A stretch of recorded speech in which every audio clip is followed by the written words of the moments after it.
各位觀眾朋友，大家好，歡迎收睇 Danny 花嘅 channel。咁又到一年一度嘅農曆新年啦。咁農曆新年其中一個特別嘅節目咧，就係行呢個年宵花市啊。咁我想藉住呢個年宵花市咧，去同大家講解下，到底點解年宵花市呢個消費主義係咁泛濫啊？咁而有好多嘅產品嘅類別咧，咁你每年咧都會 keep 住見到 keep 住出現嘅。咁佢只不過換咗一個唔同嘅生肖嘅啫。咁啊，適逢今年係一個馬年啦，咁我哋肯定咧就會見到啊，可以同大家預告定啊，你喺行年宵花市嘅時候咧，一定會見到好多馬相關嘅產品啦。而呢一啲產品咧，佢係可以任意複製上去咧，唔同嘅生肖年份咧都可以適合㗎。咁啊，包括一啲公仔啊、tote bag 啊、電腦袋啊、鎖匙扣啊，又或者甚至乎咧好簡單個揮春啊，咁印翻相對應嗰個公仔、相對應嗰個動物咧，咁啊又係一年新嘅產品咁樣。咁呢啲產品咧，其實製造咗好多消費嘅垃圾啊。咁喺呢個消費主義盛行底下咧，咁你使咗錢之餘咧，你買咗件垃圾翻屋企咧，咁啊簡直係亞掟亞毀啊！咁點解你唔攞嗰嚿錢咧，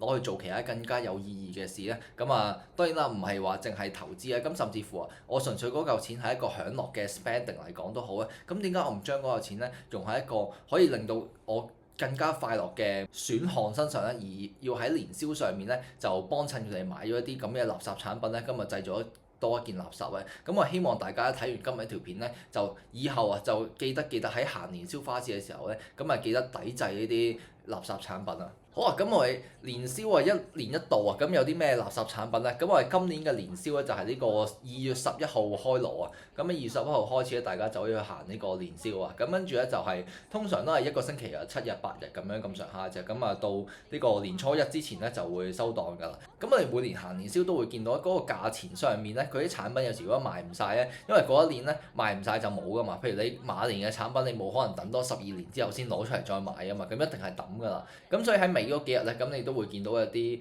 割喉式嘅減價或者係簡單嘅促銷嘅。咁呢啲咧就唔多講，就算佢促銷到幾多錢都好咧，我覺得大家都係唔應該買嘅。咁因為根本你就係買咗一件垃圾翻屋企啊嘛。咁啊年宵產品啊，其中一個啊就係俾人講得最多、俾人笑咗咁耐就係呢個大雞樂嘅產品啊，唔知大家有冇聽過啊？咁啊簡單嚟講咧，就係佢呢個品牌咧就叫做大雞樂，咁係攞咗好多呢啲叫做二創啦，基本上都係侵權㗎。咁啊唔知有冇俾呢個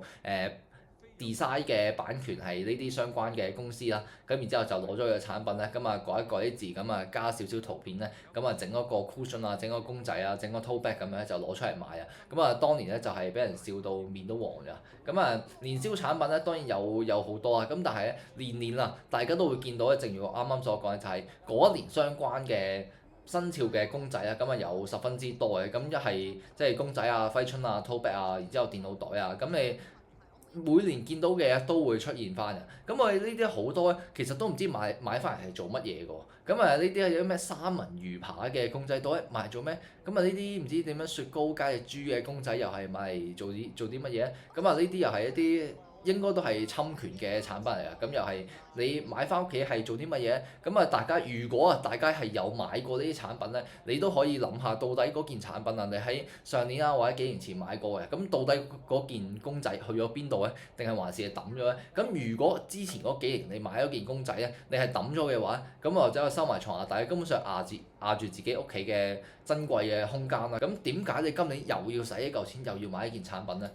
咁我哋今年啊馬年咧就一定會見到啊，咁有好多呢啲中學雞咧，咁就會走出嚟擺攤啦。咁啊通常都係學校嗰個老師啊，咁啊 group 咗一班人咁啊走出嚟擺攤。咁呢啲我係十分之反感啊。咁點解咧？咁啊佢都係收割緊你啲校友會啊，收割緊你啲舊生咧。咁啊買一個情懷支持下佢哋自己母校咁樣啦，so call。咁但係呢啲根本唔係一個正常賺到錢嘅生意嚟㗎。咁啊千祈唔好俾佢哋做一個道德勒索、道德綁架咧。咁啊叫佢去支持中學生啊，咁啊支持佢哋去擺呢個年宵咧，咁啊無啦啦使咗嚿錢啦。咁如果你喺 consider 埋佢哋嗰個人力成本底下，根本佢哋嗰門生意係蝕錢㗎。即係就算最後咧佢係圍到皮正數都好咧，cover 翻個租金啊，同埋佢啲產品嘅成本咧，咁啊最尾你計埋人力成本咧，咁係基本上9成9都係蝕錢㗎。咁佢賺咗啲咩？就係賺咗個寶貴嘅經驗啦。蝕錢嗰啲咧都係唔值得可憐，唔值得幫襯啊！咁啊都係幫人哋做一個經驗啫。咁啊可以見到呢個唔知咩學校啊，咁佢係有個例子嘅，咁啊買啲公仔，其實咧佢呢個都係佛心價啊 pre-order。咁我諗年宵嗰日買咧應該會再貴多少少嘅，可能70蚊80蚊蚊啦，咁呢啲 whatever 啊，咁啊就算幾多錢咧都唔好買啊。咁啊你呢個 pre-order 咧55蚊，其實都算佛心啊。咁啊買隻公仔啊，例如呢啲 tote bag 咧，咁啊15蚊咧，咁唔知係咪呢一間中學咧特別平嘅？咁其實15蚊咧，咁啊你當買一個買餸袋咧，咁啊算係咁嘅。咁但係咧，我想問下大家，有冇人會見過咧？你嗰年嘅生肖嘅會有一個咁樣嘅買餸袋出現咧？有冇人真係孭一個咁樣生肖嘅袋出街咧？咁就算大家冇見過，咁我哋可以預測下嚟緊咧，咁啊喺過咗農曆新年之後咧，會唔會有人今年孭一個有馬嘅主題嘅 tote bag 咧？咁我哋就可以拭目以待啦。咁又係買啲鎖匙扣咧，點解一個鎖匙扣會貴過一個 tote bag？咁我都唔明點解。咁可能背後嗰個技術成本係高啲啦。咁但係大家都唔應該去買啊。咁就算係佢呢個公仔咁啊，55蚊嘅都好啊。咁如果55蚊，我真係需要一隻公仔去攬下，攞嚟掉下都好咧。咁點解我唔攞呢55蚊去玩夾公仔啊？咁啊玩一部簡單嘅公仔機啊，又或者我留翻呢55蚊攞去日本玩嘅。咁啊香港嗰啲垃圾嘅公仔啊，咁啊即係佢係內泡嘅，然之後個洞口咧就擺咗好多嘢棘住你唔俾玩咧。咁啊〜就算你玩嗰啲都好，又或者玩日本嗰啲都好，55蚊你可以玩到11次，咁啊100日圓一次，咁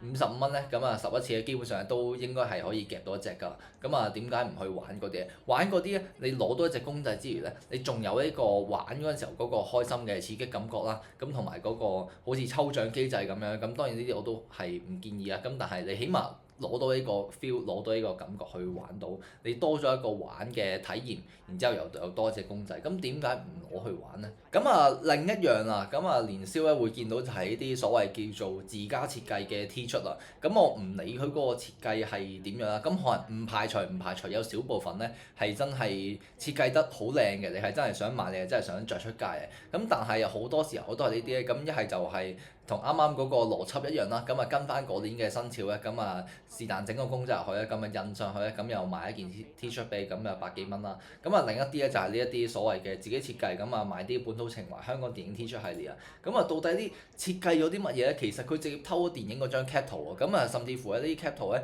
咁啊我諗9成9都係冇俾版權嘅。咁佢啲設計咗啲乜嘢就係、佢設計咗呢個字體啊，今日你睇電影嗰個字體咧，即係嗰個字幕咧，咁喺下面嘅，咁啊 so call 咁就咁有個設計整嗰個字體喺度啊，咁呢啲係咪大家真係會平時會着出街咧？咁啊定係純粹覺得搞笑咁買下一件咧？咁其實你可以唔使買喎，咁啊你買一件咧，咁啊等同支持啲侵權嘅產品啦，咁呢啲咧都係建議大家就行過咁啊望下咧，咁啊見到好得意喎，咁啊影張相就算啦，咁啊千祈唔好買呢啲產品啦，咁因為你買完之後咧，我諗10成10咧都係唔會着㗎啦。咁大家就可以喺年宵角咧，就睇下到底有啲咩產品咧係每年都會出現嘅，又或者我啱啱所講嘅嘢都會出現翻咧。咁啊喺度呼籲一句啊，咁啊大家就千祈唔好再去幫襯，千祈唔好再去買啲產品啦。咁你嗰嚿錢咧應該更加值得使喺一啲咧有價值嘅地方身上嘅，咁就算係娛樂嘅都好啊。正如啱啱舉嘅例子咧，咁你攞嗰嚿錢去玩夾公仔機啊，咁啊更加之划算㗎。咁你得到一個經驗，又得到一個公仔咁樣，咁啊唔好理嗰個公仔你到底最尾需唔需要，起碼你有個經驗先。咁但係如果年宵買咗啲公仔，真係大家可以問下自己屋企人啊，或者往年有買過類似產品嘅朋友仔，咁啊到底嗰件產品去咗邊啊？嗰一嚿公仔又去咗邊度咧？定係還是買完之後就抌咗咧？咁呢啲只不過係啲大路啲嘅例子啊。咁我相信年宵入面咧，仲有好多奇奇怪怪、林林種種唔同嘅產品咧，你根本買完之後都唔知係做啲乜嘢㗎。咁啊，希望大家警惕遠離呢個消費主義嘅陷阱啊！咁我哋有需要改善呢個年宵嘅風氣啊，唔好每年都係整呢啲製造一大堆垃圾出嚟咧，咁啊最尾嗰件嘢都係抌嘅。咁啊，希望大家睇完呢條片之後咧，過幾日年宵咧就唔好再亂咁使錢啦。咁啊，行下攞個 feel 啊，咁可能你純粹買一個普通嗰啲充氣嘅氦氣球啊，咁唔係氫氣球嚟嘅我諗。咁啊，氦氣球咧，咁啊買下攞個 feel 咧，咁啊10幾20蚊咧，咁叫做攞到一個節日嘅氣氛咁就算啦。咁啊唔好再去買呢啲濕鳩產品啦，咁今日一條片咧就嚟到呢度啊，咁祝大家新年快樂，咁嚟緊呢一年咧繼續遠離呢個消費主義，我哋一齊行去財務自由。咁逢星期日晚6點鐘咧會繼續有新片 upload 嘅，咁下條片再見啦，拜拜。